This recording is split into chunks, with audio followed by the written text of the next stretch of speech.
L'Europe, dans cette affaire, je dirais, je vais dire quelque chose.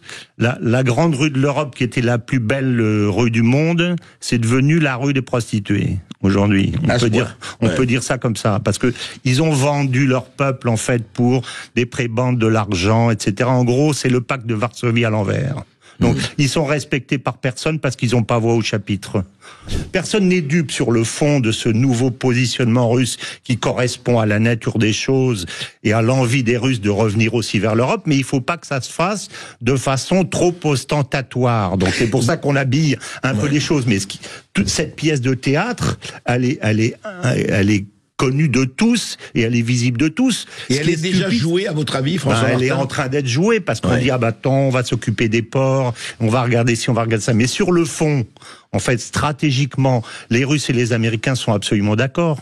Trump a tout livré, il s'est abandonné à Poutine. D'ailleurs, un journal très sérieux, Le Point, disait avant-hier, sur sa couverture, Trump, agent de Moscou, lui cocu. Alors, vous allez me dire, mais pourquoi vous avez choisi cette merveilleuse chanson ? Parce que hier, sur LCI, Darius Rochebin recevait ses stars habituelles, le général Yakovlev et Michel Goya. Et donc, voici, vous allez écouter ce que la question leur a posé Darius Rochebin, et voici ce que d'abord le général Yakovlev et Goya ont répondu. Écoutez, on sent les chants désespérés sont les chants les plus beaux, et j'en sais d'immortels qui sont de purs sanglots. Écoutez. Comment est-ce que vous appelez ce qui se passe entre les Russes et les Américains ? On ne sait même pas comment nommer ce qui se passe, parce que c'est plus que de la détente. Ils sont en train de s'entendre, en y pactiser. Certains disent même de s'allier. Est-ce que c'est possible ? Vous avez raison, c'est innommable. C'est la première fois qu'on voit ça, en tout cas des Américains. On est dans l'innommable et il n'y a pas de nom pour ça. Ils n'étaient pas du tout obligés de tout donner à Poutine. Donc j'ai pas de nom pour ça. Pactiser, oui, c'est peut-être le bon terme, un pacte, qui ressemble effectivement, alors là on revient toujours à la comparaison avec les années 30, mais le pacte germano-soviétique en 1939, il surprend tout le monde. On est face à des ennemis qui sont apparemment irréductibles, et puis d'un seul coup, un changement d'alliance qui prend tout le monde un peu à contre-pied, et uniquement pour des questions d'intérêt mutuel.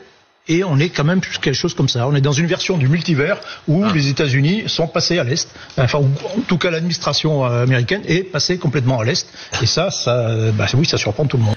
Alors, les États-Unis sont passés à l'Est, l'administration américaine est passée à l'Est, voilà, tout est fichu, c'est innommable. François Martin, vous êtes géopoliticien, vous êtes essayiste, on vous a déjà reçu et toujours avec plaisir sur ce plateau. Vous êtes auteur de l'Ukraine et le basculement du monde, déjà, titre assez prémonitoire, il faut le dire, et Le temps des fractures, votre plus récent livre aux éditions Jean-Cyril Godefroy.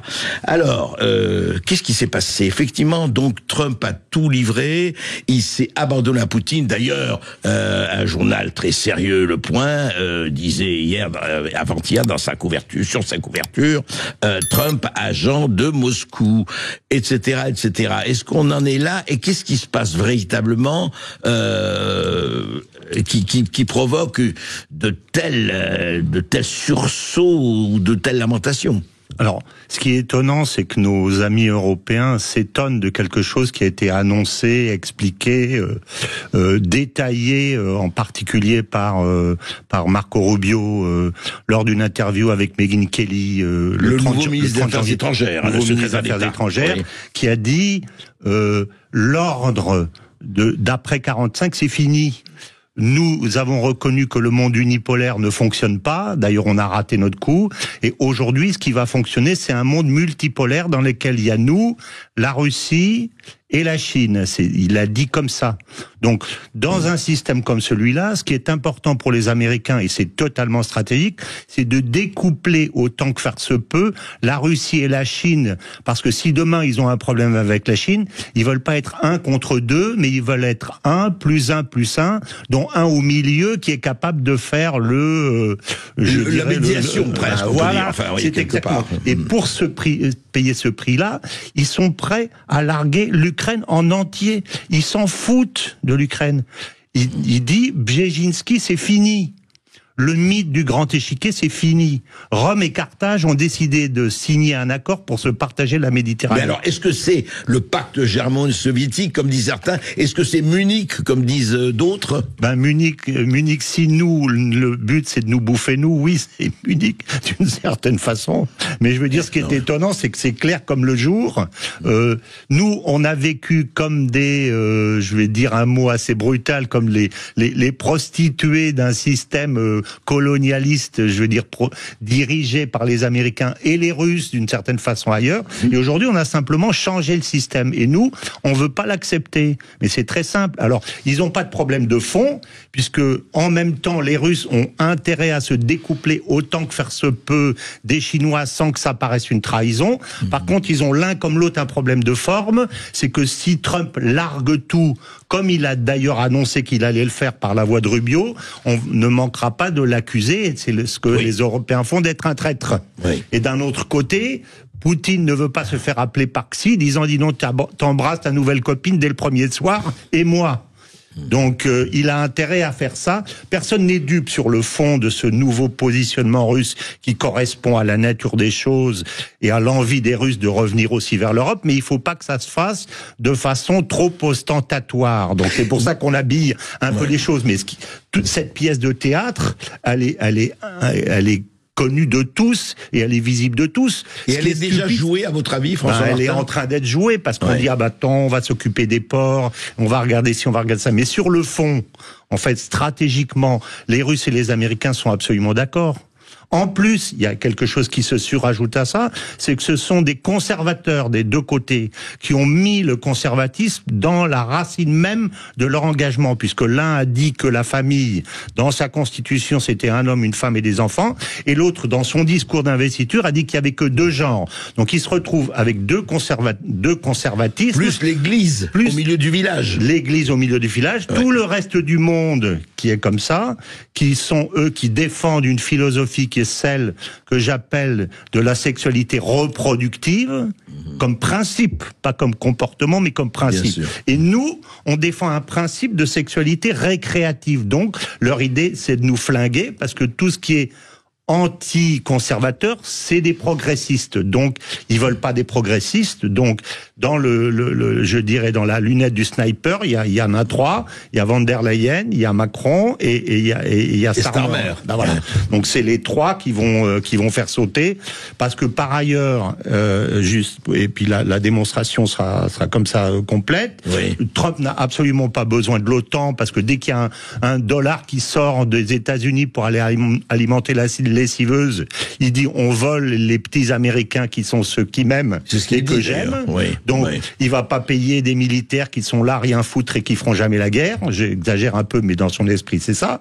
Et il n'a pas besoin de l'OTAN ni même de l'Europe pour que tous les petits Européens ils viennent à le voir quand il en aura besoin. Il aura qu'à siffler. Il dit attends, je te mets 250% sur tes vins et tes alcools. Si t'es pas demain à la Maison Blanche, demain matin à 8h et quel que soit voilà. Donc il n'a pas besoin de tout ça, il va économiser beaucoup d'argent, il les tiendra tout autant, et donc ça, c'est pas compliqué de comprendre que ça va se passer comme ça. Mais quand même, François Martin, extraordinaire bouleversement du monde en quelques années. Ah ben totalement, en quelques mois. En quelques mois, en fait, on peut le dire. Moi, je l'avais vu dans mon livre, c'est pour ça que je l'ai appelé comme ça.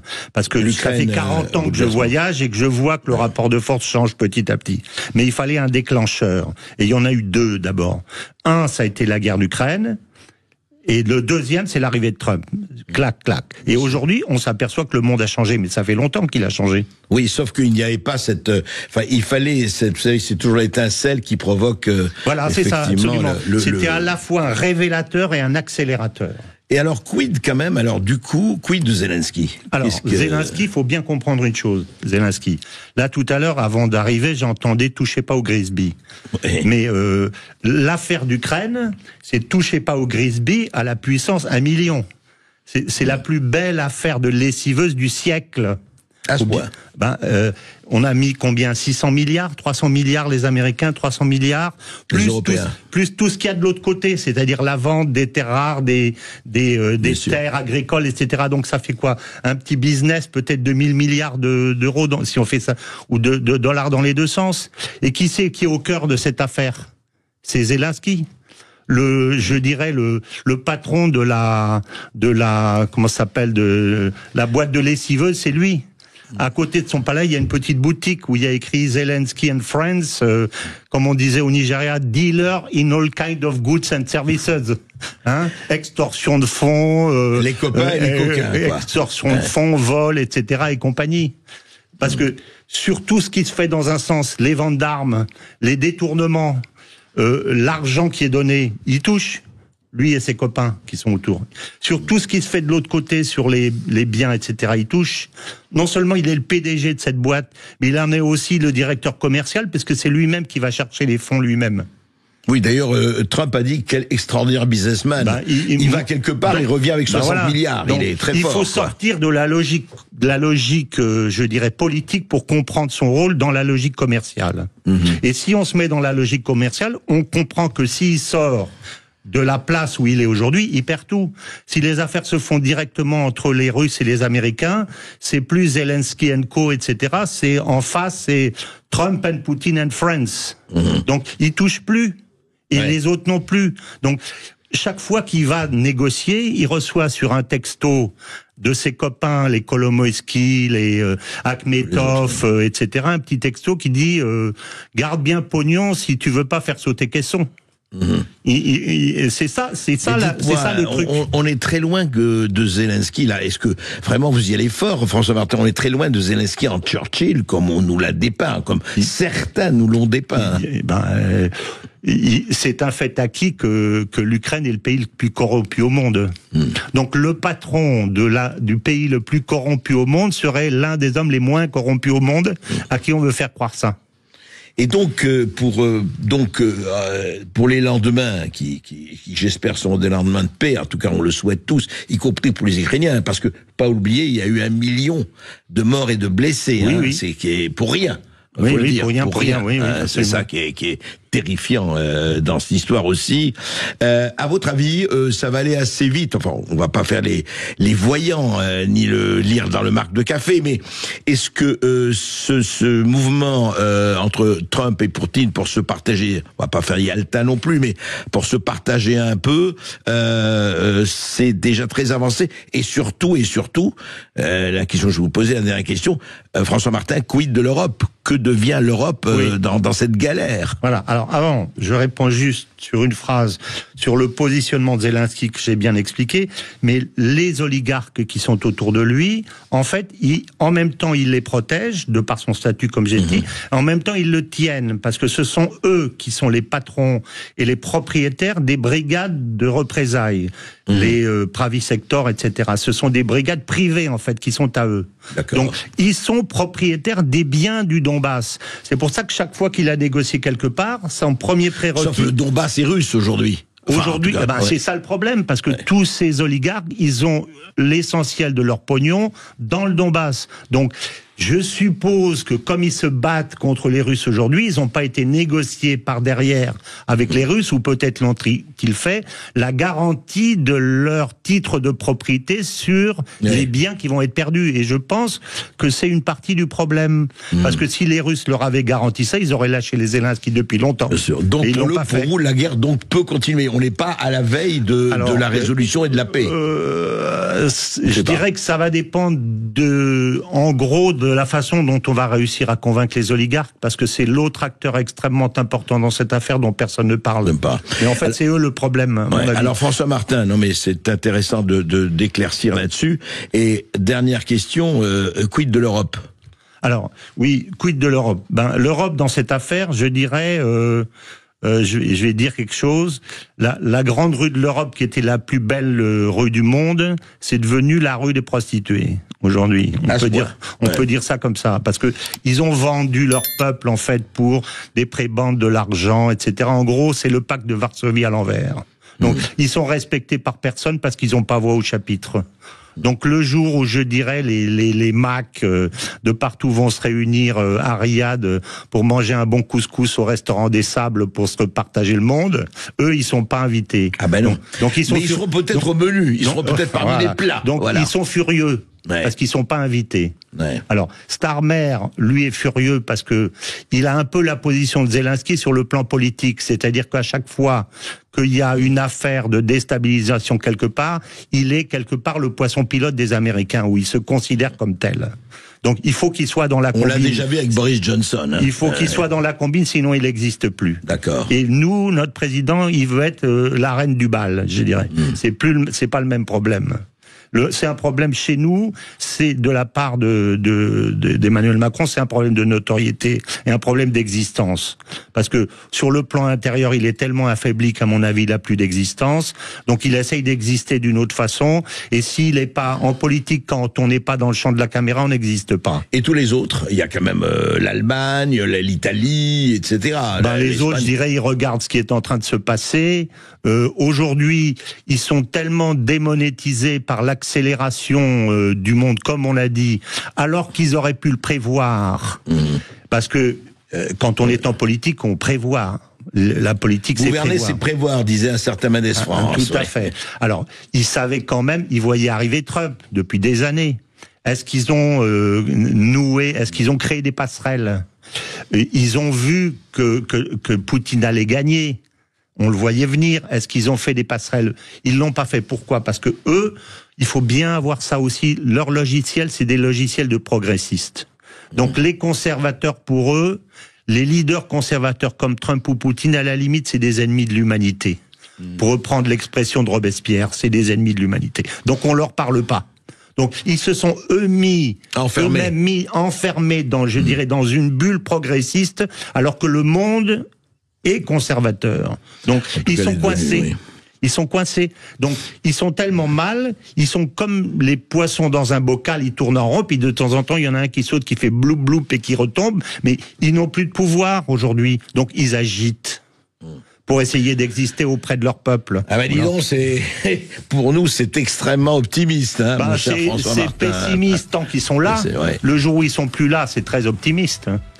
Merci François Martin, en tout cas, vous avez des éclaircissements, on verra, certains seront très d'accord avec vous, d'autres pas du tout, mais au moins vous avez le mérite de parler franc, je ne dirais pas de parler vrai, mais de parler franc, c'est déjà un grand mérite aujourd'hui, dans ces temps d'enfumage et d'opacité. Merci. Alors la vidéo ici revient sur les récents réajustements géopolitiques entre les États-Unis, la Russie, la Chine et l'Europe, dans un contexte marqué tout simplement par la guerre en Ukraine.